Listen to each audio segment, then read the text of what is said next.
Game, you talked about how Arizona was going to be a good challenge for your team. To see them have that kind of night, how impressed are you? It was a extremely fun baseball game.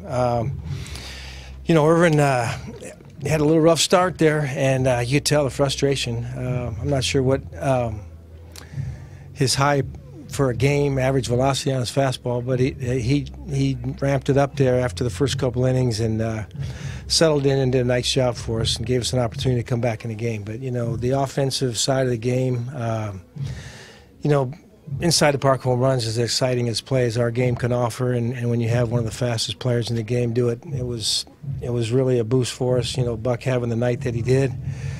And then the long balls, just, you know, the real long balls, not the inside the park type, started to come, and, you know, a lot of guys contributed. So kind of strange, you know, Doe strikes out 3 times and he gets an intentional walk, and then he hits a homer, and Esco strikes out 3 times and he hits a homer. You know, Kep had another one, Rosie had a big night, Polanco's still swinging well, Joe right on down the line, and Miggy's were extremely loud, you know, so it was really good to see him. I know he's been working hard, just trying to stay on the ball and recognize pitches a little bit better, and when he's getting walks, I know he's getting close, and tonight, you know, we saw the explosion.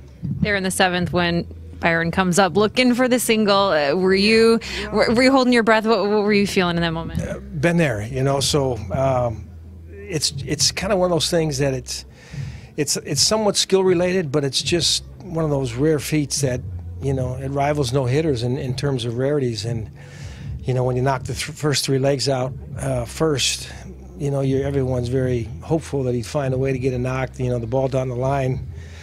I know he would have went to second. Guys were kind of giving a hard time about, you know, you got to fall down or do something. But and he had a good at bat. He stayed inside the fastball, and unfortunately, you know, he got it right out there to the second baseman. But it was fun to, you know, the crowd was into it, and they saw it from the beginning after the triple and the homer that this could be a special night. He came up a little bit short, but, you know, just the fact that he's contributing the way he is offensively, it's been a big lift for us, no question. There's something about that home run that energized guys? Yeah, well, I got it back to even, right? Yeah, so, you know, he was a big part of the first couple, too. And, you know, just to do it in that fashion, yes, obviously that energizes everybody in the ballpark, including our dugout. It's a nice slide, too, Paul, right? I mean, yeah, comes in the back there. You know, after the carom, you know, I mean, everybody kind of saw what potentially could happen, and you know, the off-balance throw, trying to get it back to the relay man as quickly as he could. I knew it was going to be close. Got me out of the dugout, you know, to be critical, he probably didn't make the best turn at third, which made it a little closer. But, you know, when you got closing speed, it was an outstanding finish to the play.